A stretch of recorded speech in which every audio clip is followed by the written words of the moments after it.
ये जो चैप्टर है इसका नाम है इंडियन कॉन्ट्रैक्ट एक्ट 1872। और इस सेशन की खास बात है कि इस सेशन में हम बिल्कुल एग्जाम ओरिएंटेड रिवीजन करेंगे और आपके अटेम्प्ट वाइज इंपॉर्टेंट टॉपिक्स मैं आपको बताऊंगी। हालांकि लगभग लगभग इसमें सभी टॉपिक्स कवर हैं कॉन्ट्रैक्ट एक्ट के। मैं आपको ये भी बताऊंगी कि कौन से टॉपिक से केस स्टडी के फॉर्म में क्वेश्चन आता है और कौन से टॉपिक से आपका डायरेक्ट क्वेश्चन आता है।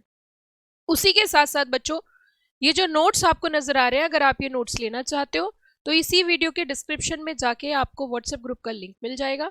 आप वहां क्लिक करके ये नोट्स ले सकते हैं और आपके और हमारे बीच में कम्युनिकेशन बन सकता है। अब हम बात करते हैं सॉरी, वेटेज ऑफ चैप्टर की। अगर चैप्टर की वेट की मैं बात बताऊं तो ये आपके एग्जाम में लगभग 8 नंबर का क्वेश्चन आएगा।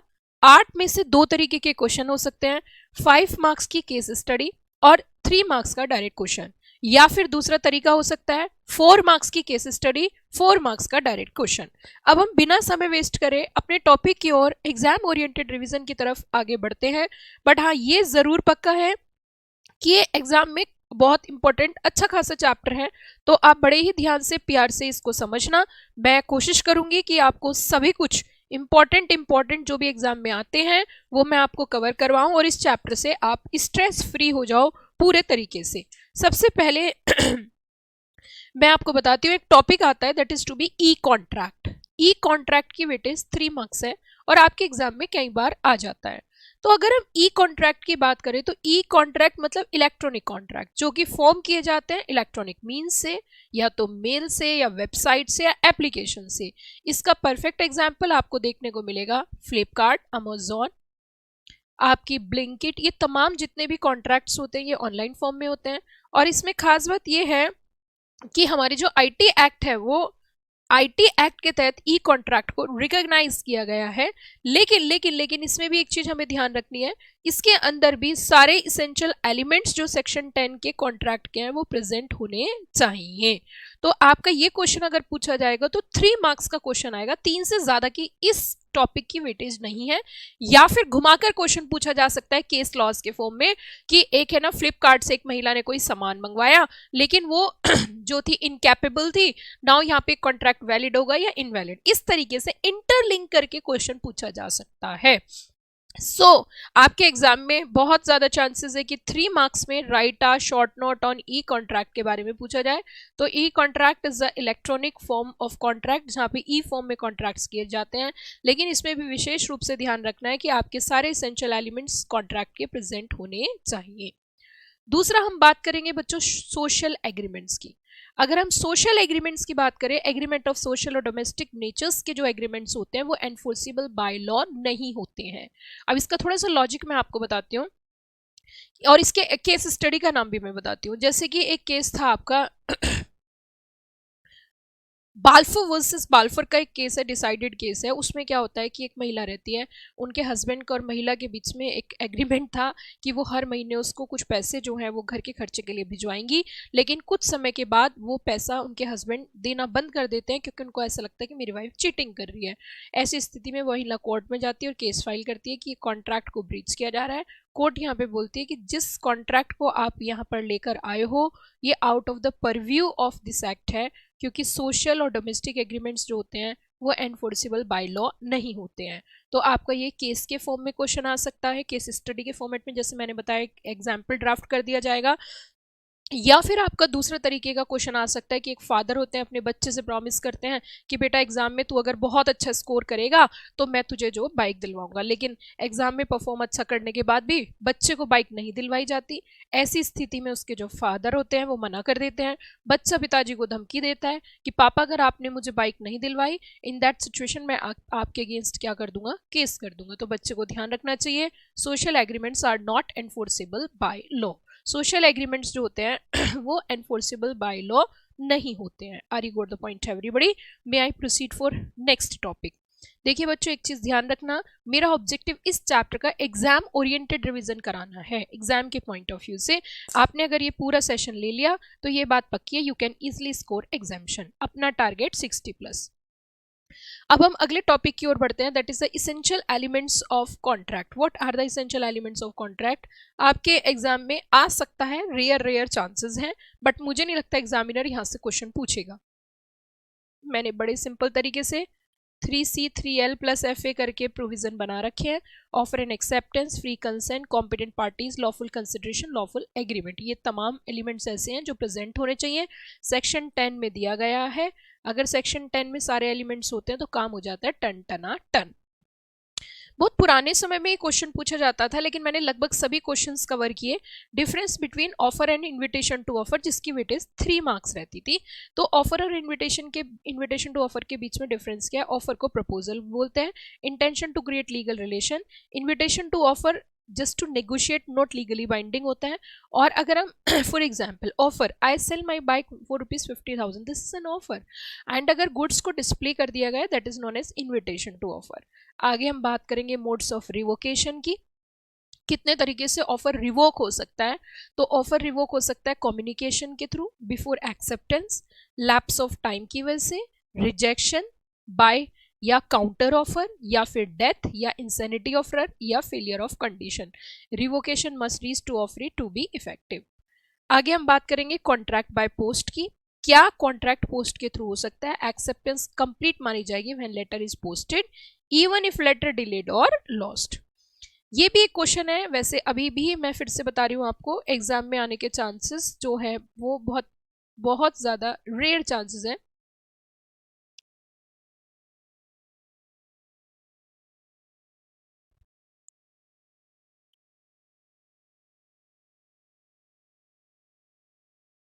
हाँ जी, बहुत ज़्यादा रेयर चांसेस है। Contract over telephone yes possible है, लेकिन एक चीज़ ध्यान रखनी है, सारी टर्म्स एंड कंडीशंस क्लियर होनी चाहिए।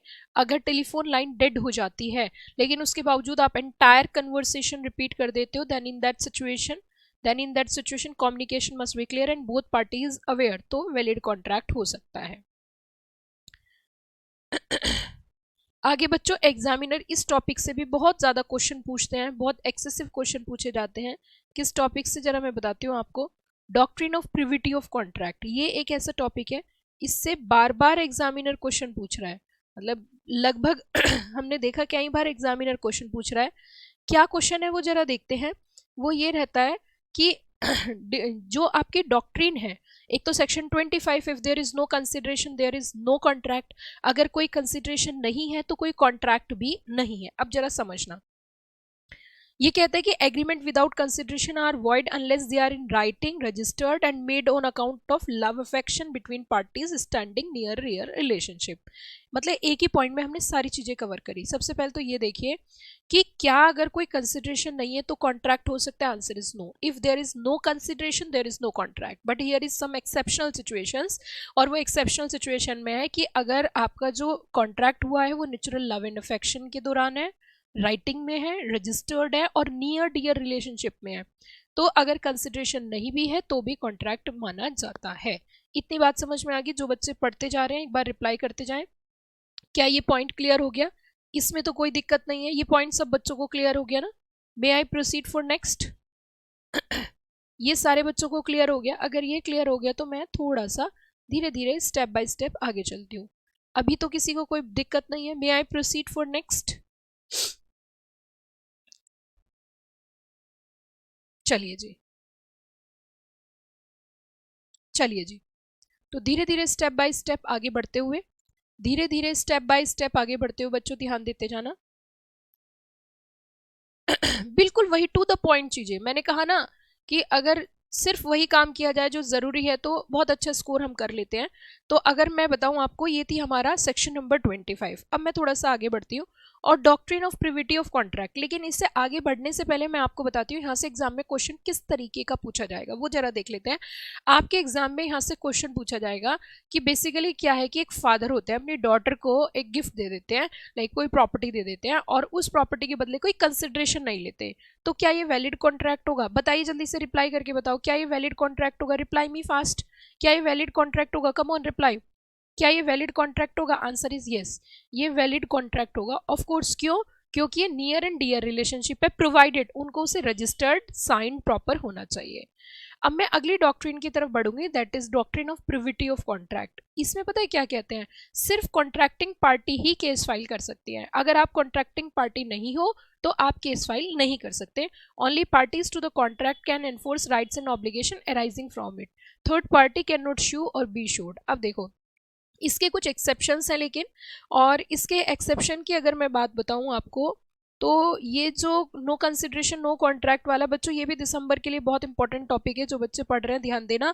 और consideration is essential element, again ये दो तीन तीन कम से कम 4 से 5 बार सेक्शन 25 से क्वेश्चन रिपीट हुआ है, 4 to 5 टाइम्स। अब डॉक्ट्रिन ऑफ प्रिविटी भी बहुत इंपॉर्टेंट है क्योंकि इससे भी आपके एग्जाम में क्वेश्चन आया हुआ है, और इवन जो बच्चे जून अटेम्प्ट दे रहे हैं उनके लिए भी ये इंपॉर्टेंट है, जो बच्चे जून अटेम्प्ट दे रहे हैं उनके लिए भी ये इंपॉर्टेंट है।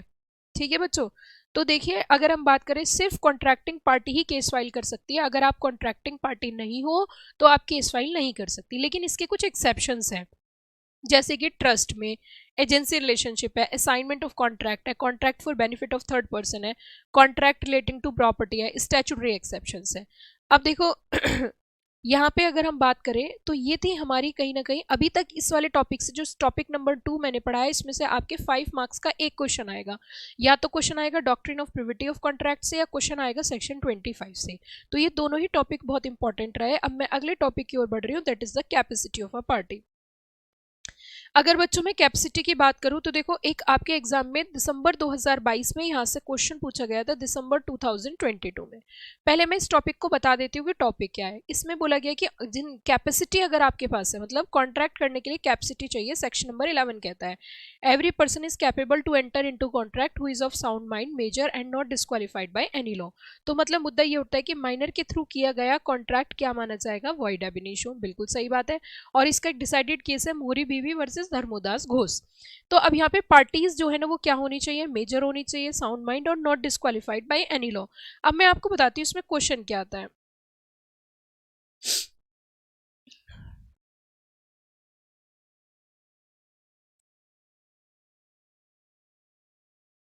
इसमें बच्चों क्वेश्चन ये आ जाता है, जैसे एक मिस्टर ए है, ठीक है, मिस्टर ए की स्टडी बता रही हूँ। मिस्टर ए है, वो क्या करते हैं, एक बच्चा रहता है, एक लड़का रहता है 17 साल का, उसके साथ कॉन्ट्रैक्ट साइन करते हैं और उसको बाइक दे देते हैं। तो वो बाद में बोलते हैं कि तुम्हें मुझे पेमेंट करना है, लेकिन बच्चा बाद में पेमेंट करने से मना कर देता है बच्चा बाद में क्या कर देता है, पेमेंट करने से मना कर देता है। इन दैट सिचुएशन आप उससे ये बोलोगे कि क्योंकि तुमने तो पेमेंट नहीं दिया तो मैं तुम्हारे अगेंस्ट केस कर दूंगा, तो आंसर इज नो, नहीं कर सकते, क्योंकि वो जो बच्चा है वो माइनर है और माइनर की लॉ प्रोटेक्शन करता है, तो आप चाहकर भी उसके अगेंस्ट केस फाइल नहीं कर सकते, that is to be void ab initio. ठीक है बच्चों, आगे देखिए, ignorance of law is no excuse, parties can not escape liability claiming they did not know the law. तो यहाँ पे ये नहीं कह सकते कि मुझे लॉ की नॉलेज नहीं थी तो मैं इसलिए इसे एस्केप कर रहा हूँ, आंसर इज नो। एक होता है fraud versus misrepresentation, fraud intentional deception to induce consent, misrepresentation में इनोसेंट होता है, फ्रॉड में जानबूझ के इंटेंशनली आप जो है ना सामने वाली पार्टी को डिसीव कर रहे हो, ठीक है। लेकिन misrepresentation innocent unintentional false statement होता है। Agreement in restraint of trade, agreement in restraining trade are void agreement in restraint of trade is void, right. अगर आप एग्रीमेंट करते हो किसी के साथ कि हम आपको बिजनेस नहीं करने देंगे, तो इन दैट सिचुएशन ये क्या माना जाएगा, वॉइड माना जाएगा, और चाहकर भी आप ऐसा नहीं कर सकते हो। अगर आप ऐसा करते हो that is to be void ab initio, that is to be void ab initio, right. वो क्या माना जाएगा, वॉइड एब इनिशियो, अगर आप ऐसा करते भी हो ठीक है। अब हम थोड़ा सा आगे बढ़े अगर, तो यहाँ पे एक इसके कुछ एक्सेप्शंस आ जाते हैं। इन्होंने कहा agreement restraining trade are void, लेकिन इसके कुछ एक्सेप्शंस है, जैसे सेल ऑफ गुडविल, जब गुडविल सेल की जाती है तो उसमें राइट दे सकते हैं। पार्टनरशिप डिसोल्यूशन, रीजनेबल रेस्ट्रिक्शंस लगा सकते हैं पार्टनर के केस में। आपने देखा होगा कई बार कुछ बच्चे ना जॉब करने जाते हैं, तो जब वो जॉब करने जाते हैं तो उनके साथ एक बॉन्ड साइन कर लेते हैं। बॉन्ड साइन में क्या बोलते हैं, बॉन्ड साइन में बोला जाता है कि बॉन्ड साइन करवा के ये बोला जाता है कि अब आपको 3 साल जो है ना ये जॉब क्विट नहीं करनी, आप 3 साल तक ये जॉब क्विट नहीं करोगे। तो यहाँ पे इन दैट सिचुएशन हम कह सकते हैं, इस सिचुएशन में हम कह सकते हैं this is an exception, these are the exceptional situations. Agreement restraining trade are void, void agreements, agreement not enforceable by law, agreement not enforceable by law, agreement without consideration, unlawful object, impossible acts, ये सारे क्या हैं, illegal versus void agreements। Illegal agreements वो होते हैं जो forbidden by law है, जैसे कि किसी का मर्डर करना, किसी के साथ चीटिंग करना, डकैती करना, ये सारे क्या है, these are the illegal agreements, right. अगर माइनर के साथ कॉन्ट्रैक्ट करते हो दैट इज वॉइड एग्रीमेंट। तो illegal smuggling contract, void minor buying non necessity item. अच्छा ये बताइए, क्या आपको ये रिविजन कराने का तरीका अच्छा लग रहा है सब बच्चों को? जो भी बच्चे देख रहे हैं एक बार प्लीज मुझे अपने रिव्यूज शेयर करो। जो बच्चे अभी रिवीजन सेशंस ले रहे हैं, क्या आपको ये रिवीजन जो मैं exam oriented revision topic wise topic करा रही हूँ, क्या आपको ये पसंद आ रहा है? क्या ये हम राइट डायरेक्शन, ये तो बात पक्की है, आपने अगर ये सारा कर लिया तो एग्जाम के सारे क्वेश्चन आपके कवर हो जाएंगे। तो बच्चों आपके एग्जाम के लगभग सारे टॉपिक इसमें मैं कवर कर दूंगी, कुछ भी नहीं छोड़ूंगी, और एग्जाम ओरिएंटेड एकदम, ठीक है। तो बच्चों ये जो कैपेसिटी वाला टॉपिक था, जो मैंने कैपेसिटी वाला अभी आपको बताया ना, माइनर वाला, यहाँ से केस स्टडी आ सकती है, यहाँ से केस स्टडी आ सकती है, ठीक है बच्चों।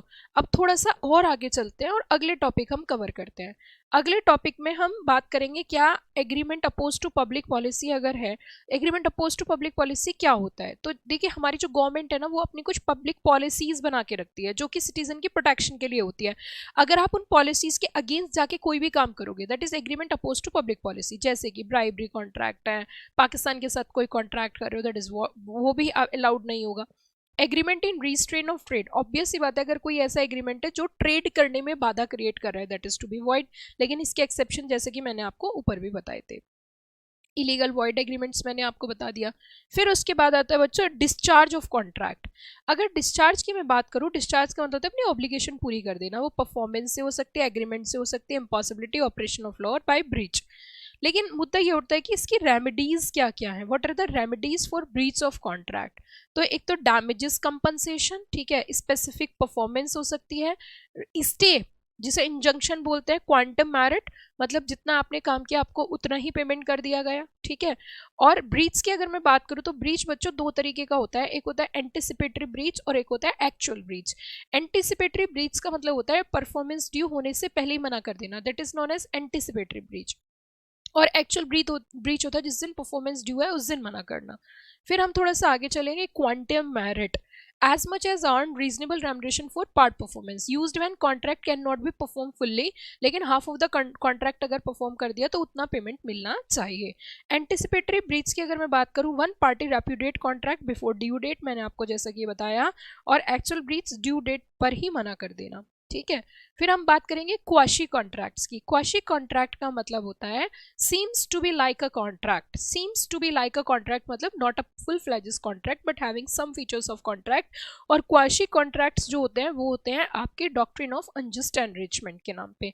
मानती हूँ आज आप थोड़ा टाइम यहाँ पे दोगे, आप जो टाइम दे रहे हो यहाँ पे, लेकिन ये बात तय है कि अगर आप ये फुल फ्लैजेस कर लेते हो, मतलब सेशन कंप्लीट कर लेते हो, तो आपको काफ़ी अच्छा स्कोर इसमें बन जाएगा, ठीक है। तो ये थे हमारे क्वाशी कॉन्ट्रैक्ट्स। आगे हम चलते हैं बच्चों, अब स्पेशल टाइप ऑफ कॉन्ट्रैक्ट में चलते हैं। तो आपके दिसंबर अटेम्प्ट के लिए जो बच्चे दिसंबर में एग्जाम देने जा रहे हैं, एक तो agreement oppose to public policy, agreement oppose to public policy, agreement in restraint of trade जो है वो जून अटेम्प्ट के लिए इंपॉर्टेंट है।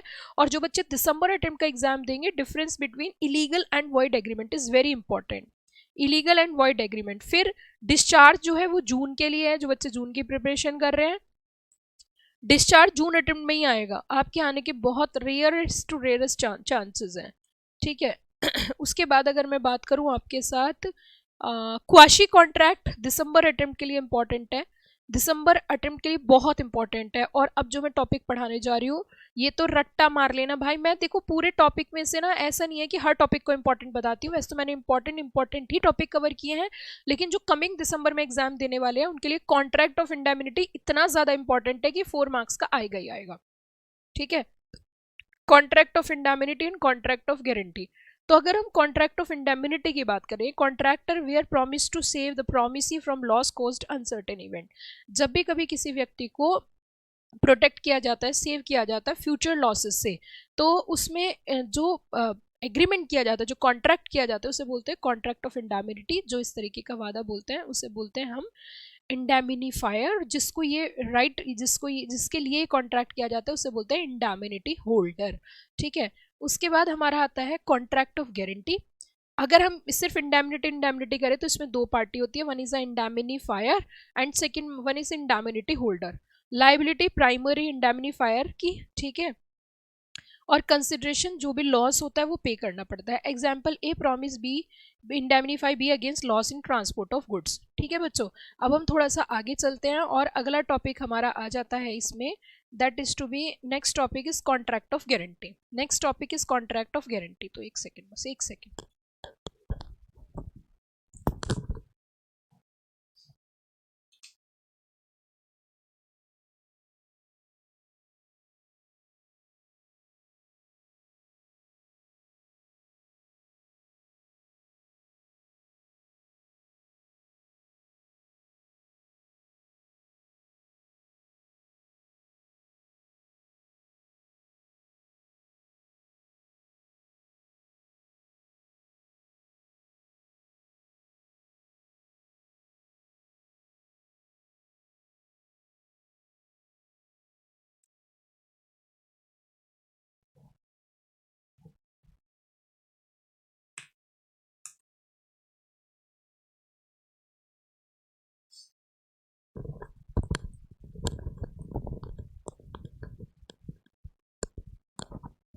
हाँ जी बच्चों, तो अगर हम कॉन्ट्रैक्ट ऑफ गारंटी की बात करें तो कॉन्ट्रैक्ट ऑफ गारंटी में बेसिकली क्या होता है, contract where guarantor undertake responsibility to pay and perform if principal debtors fail. अगर प्रिंसिपल डेटर फेल हो जाते हैं, राइट, तो इसमें अब हम बात करेंगे कितनी पार्टी होती है, तीन होती हैं। एक तो वो जो गारंटी देता है, that is known as creditor, principal debtor and उसी के साथ गारंटर। ठीक है बच्चों, उसके साथ साथ अगर हम थोड़ा सा आगे बढ़े तो यहाँ पे जो पर्पज है to ensure performance of debt and obligation, और यहाँ पे लाइबिलिटी जो होती है गारंटर की, वो लाइबल इफ प्रिंसिपल फेल। जैसे ए बी से बोलता है कि तुझे सी से सामान दिलवाता हूँ उधार, सी ने कहा कि ठीक है मैं इसे उधार सामान तो दूंगा लेकिन अगर इसने पैसे नहीं दिए तो तुम दोगे। तो यहाँ तीन पार्टी हो गई, ए बी सी। जो वादा कर रहा है, जो प्रोटेक्ट कर रहा है बेसिकली, उसको हम क्या बोल रहे हैं कि भैया ये हमारे लिए हो गया श्योरिटी, और जो सामान दे रहा है एक सामान ले रहा है। तो तीन पार्टी होती है इसमें। उसी के साथ साथ कंसिडरेशन की बात करें, गारंटर पे ओनली प्रिंसिपल डिफॉल्ट। फिर हम आगे चलते हैं, नेक्स्ट है bailment, delivery of goods by bailor to bailee for some purpose. ठीक है, और बेलर एंड बेली दो पार्टी होती है। फिर अगर हम थोड़ा सा आगे चले, pledge, special kind of bailment where goods delivered as security for payment. Bailor and Bailey, pledger and pledgee to deliver goods for safekeeping to secure debt or obligation. Bailey liable only for negligence and misdelivery. Pledgee sell goods default. ठीक है, consideration usually gracious for reward, यहाँ security होती है। अब सुनो मेरी बात ध्यान से, अब मैं आपको इंपॉर्टेंट बता देती हूँ। देखो बच्चों, जो बच्चे दिसंबर अटेम्प्ट दे रहे हैं, एक तो कॉन्ट्रैक्ट ऑफ इंडेमिनिटी और कॉन्ट्रैक्ट ऑफ गारंटी, इन दोनों से एग्जाम में आने के चांसेस बहुत बहुत ज़्यादा हैं। ठीक है, बहुत बहुत ज़्यादा चांसेस आपके एग्जाम में क्वेश्चन आने के हैं। मैंने आपको एक चैप्टर एग्जाम ओरिएंटेड पढ़ाया, वही टॉपिक्स कवर करे जो आपके एग्जाम में आ सकते हैं। 5 टॉपिक मैंने इसके कवर किए हैं आपके एग्जाम पॉइंट ऑफ व्यू से।